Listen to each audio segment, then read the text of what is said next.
It's December 26, 1908, and world's heavyweight champion Tommy Burns defends his title in Sydney, Australia against Jack Johnson.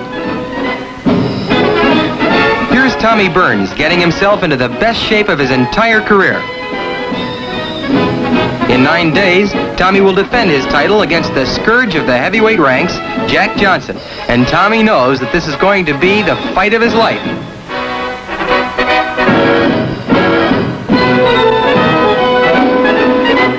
Here's champion Burns, the shorter of the two men, training with the fine heavyweight Al Kaufman, whom he sends to the canvas with a good right hand. Watch closely.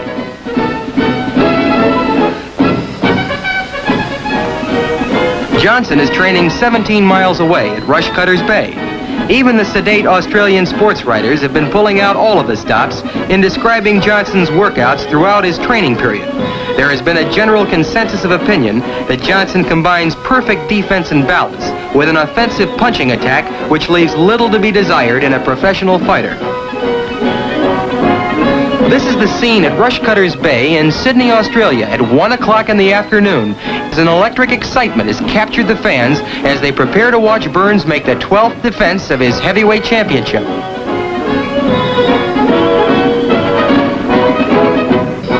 This is how Tommy Burns appeared as he was introduced as the defending heavyweight champion of the world. Never was a champion more ready to defend his laurels. In round 1, Tommy Burns, to the left of your screen, moves out and boxes cautiously.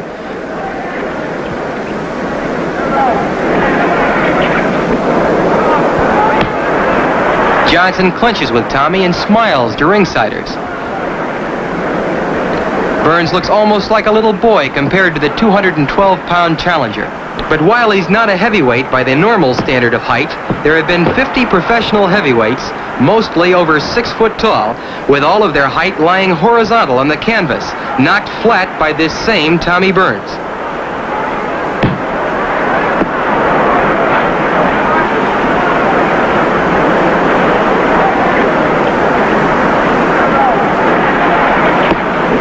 Johnson lands a hard right and forces Tommy to the ropes.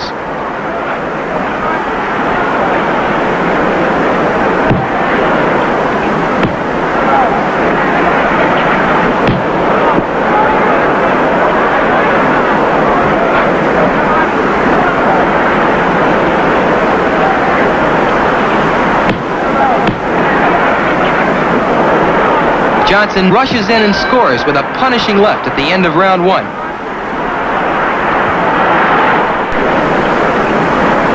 In rounds 2, 3, and 4, Johnson merely played with the heavyweight champion. He would laugh and actually talk to the crowd as Burns was hitting to the stomach. It was Johnson's way of demonstrating he had absolutely nothing to fear from the little heavyweight champion. Here in round 5, Johnson has no trouble in tying his man up.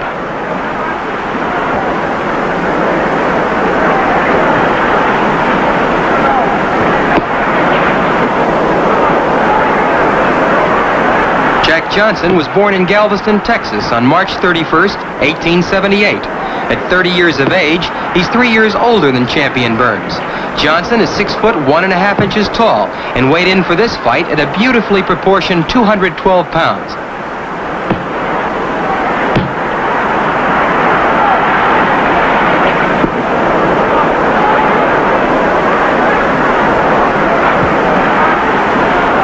Burns stays at long range, looking for an opening.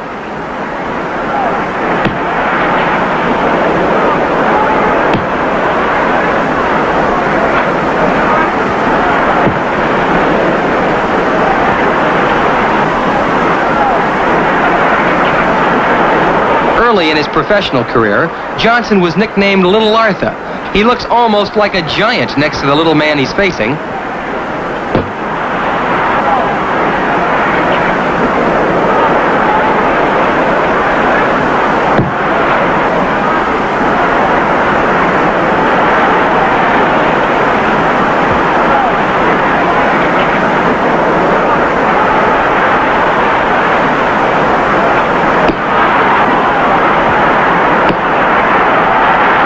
As we come to the end of round 5, it's apparent that Burns is almost at an insurmountable disadvantage against this magnificent fighting machine, Jack Johnson.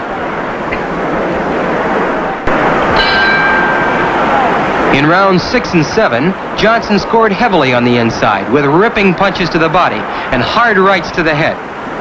Here in round 8, Johnson rushes in and holds Burns as he talks to ringsiders, laughing all the time. Johnson has been after this heavyweight title fight for over 2 years. He hurled challenge after challenge at Burns to no avail.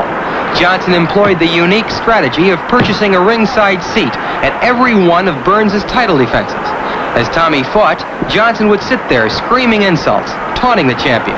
His high voice stood out like a beacon light at ringside when Burns fought Philadelphia Jack O'Brien. At Dublin, when the champion beat Jim Roach, Johnson was there screaming. Again in Paris, when Burns knocked out Joey Smith, and finally in Sydney, when Burns disposed of Bill Squires. It was then, in Sydney, Australia, that the champion could take no more.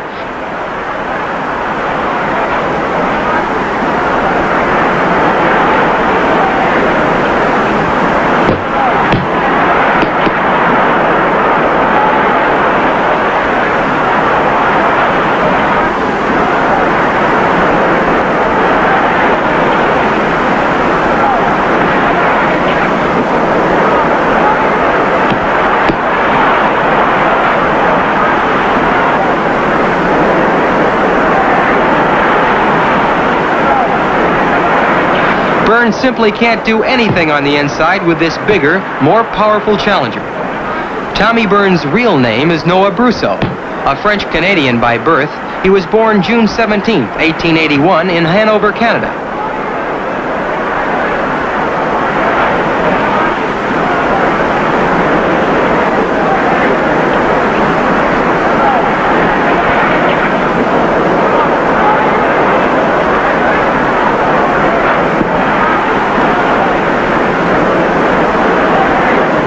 A good right uppercut. Another ripping right uppercut by Johnson.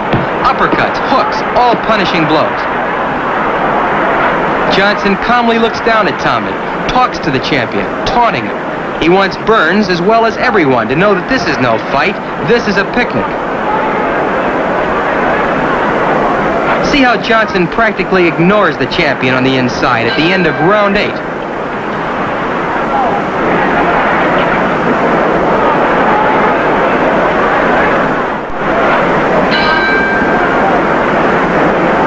In rounds 9 and 10, Johnson simply overwhelms the champion. Going into round 11, it looked practically hopeless for Tommy. Johnson pressing forward, landing short punches, holding Tommy in the clinches.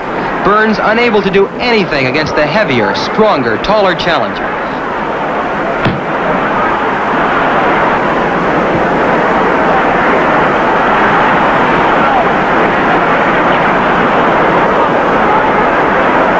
Johnson turned professional 11 years ago in 1897.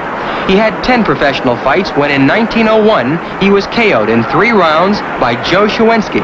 But following that contest, Johnson KO'd 25 opponents in the next 7 years. He has met and defeated all of the great fighters of his time, including George Gardner, Sam McVie, Joe Jeanette, Sam Langford, and the great Bob Fitzsimmons.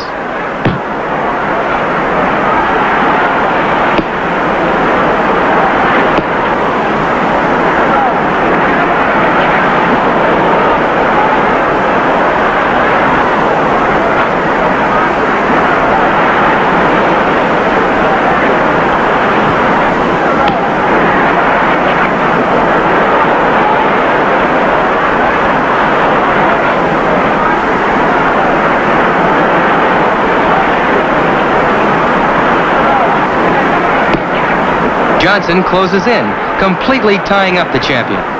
He forces Burns back in the clinches and literally handles the champion with ease.